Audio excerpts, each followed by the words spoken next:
ndabaramukije mwebwe mwese mwahisemwo televiziyo Isanganiro kaze muri ano makuru tubashikiriza tuyahera kuri zimwe mu ngingo nkuru zikurikira. Kuva ku munsi wa mbere haratangura rusansuma rwo kumenya abantu bose bahitanywe n'ugwimo Burundi bwaciyemwo kuva ku ntwaro y'abanyamahanga gushika mu mwaka wa 2008 nivyamenyeshejwe kuri wa gatanu n'urongoye umugwi w'igihugu wigenga ujeje ukuri no kunywanisha severe. Ibikorwa bikazohera mu ntara zitandatu.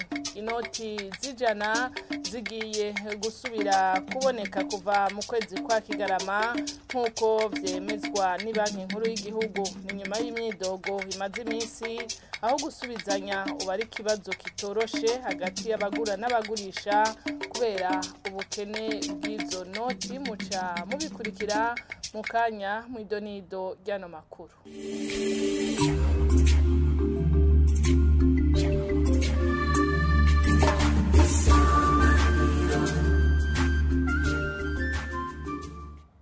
Nemejeje kubibabwira umugwi w'igihugu wigenguje ukuri no kunywanisha abarundi ngugiye gutangura rusansuma rwo kumenya abantu bose bahitanywe n'ugwimo Burundi bwaciyemwo kuva ku ntwaro y'abanyamahanga gushika mu mwaka wa 2008. Mu kiganiro n'abamenyesha makuru kuri uyu wa gatanu Pierre Claver Ndayicariye arongoye uwo mugwi akaba yamenyesheje ko urwo rusansuma ruzotangurira mu ntara zitandatu rukazotangura kwigenekerezo rya 11 uku kwezi turimo. Umugwi ujeje gutohoza ukuri no kunwanisha abarundi severe uramenyesheje abarundi bose ko ugiye kubandanya rusansuma rw'abantu bagandaguwe canke ababuriwe irengero mu makuba igihugu caciyemwo kuva ku ntwaro z'abanyamahanga gushika mu mwaka w'2008. Iyo rusansuma izotangura ku munsi wa mbere igenekerezo rya 11 Munyonyo 2024 yerekeye intara zitandatu: Makamba, Rutana, Ruyigi, Karusi, Muyinga na Kirundo. Ku munsi wa mbere uza niho tuzocagura abakozi bazodushigikira mu mitumba yose igize izo ntara mpejeje kudondagura. Aha dusabe abarundi batumve neza iyo rusansuma ije ikurikira iyabaye mu mwaka uheze w'2023 mu ntara za Cankuzo, Rumonge na Bururi.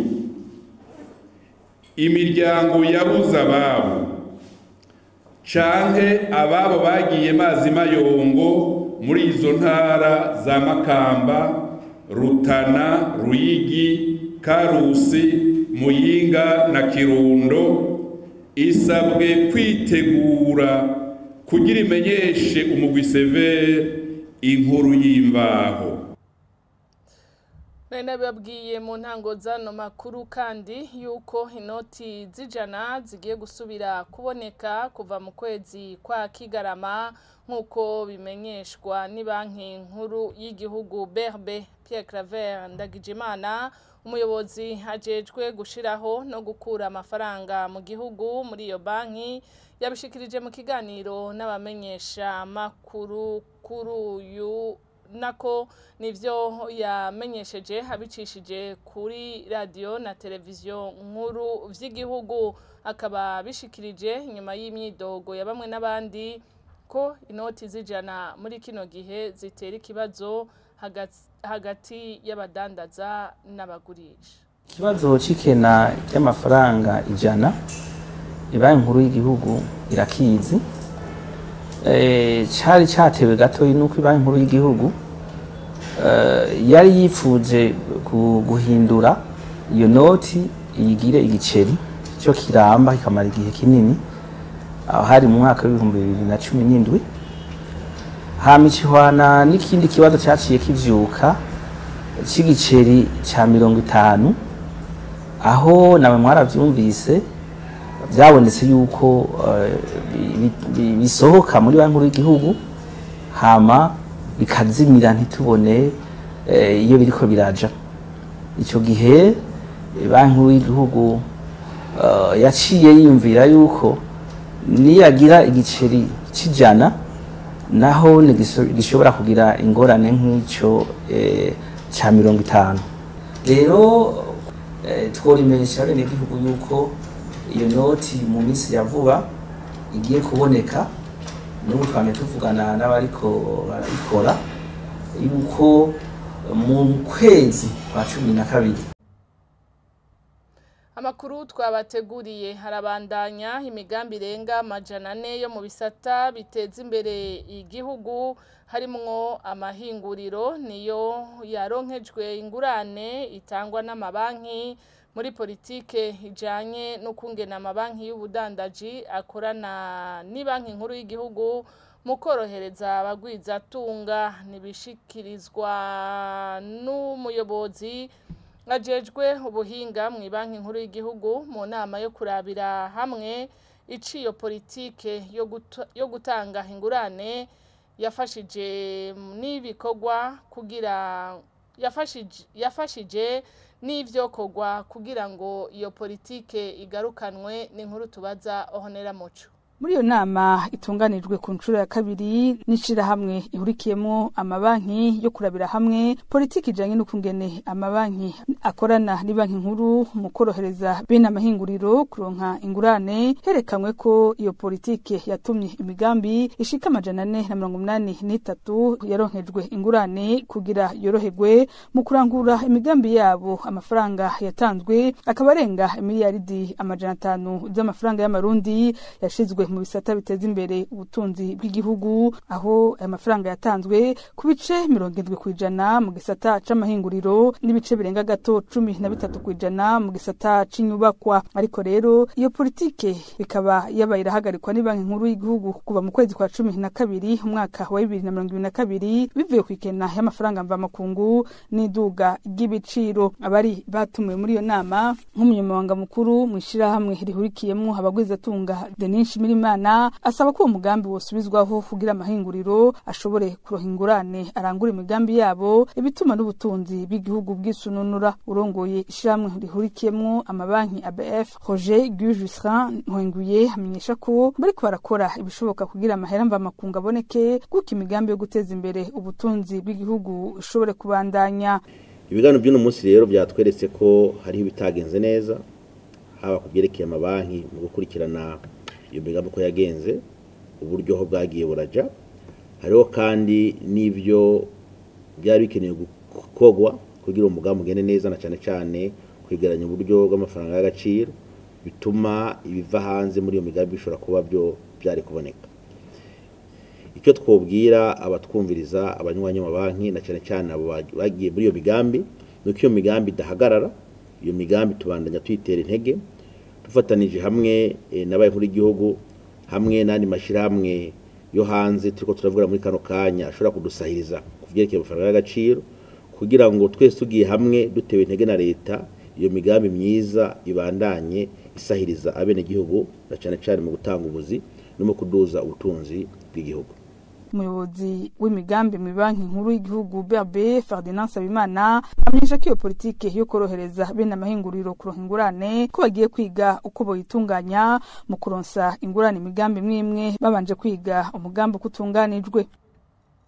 Arakoze mugenzi wacu Honera Muco. Ishirahamwe ryo gutumatumana kw'amakuru Vietel rirahumuriza abanywanyi b'igisata c'iryo shirahamwe kijejwe guhanahana amafaranga Lumikash ko kitagiye kugara nk'uko bimaze iminsi bihanahanwa ku mbuga ngurukana bumenyi. Nibishikirizwa n'icegera c'urongoye igisata ca Lumikash hari mu kiganiro n'abamenyesha makuru kuri uyu wa kane. Ange Melissa Ishemeze amenyesha ko abariko barakwiragiza ivyo bihuha bazokwitwarirwa n'iryo shirahamwe.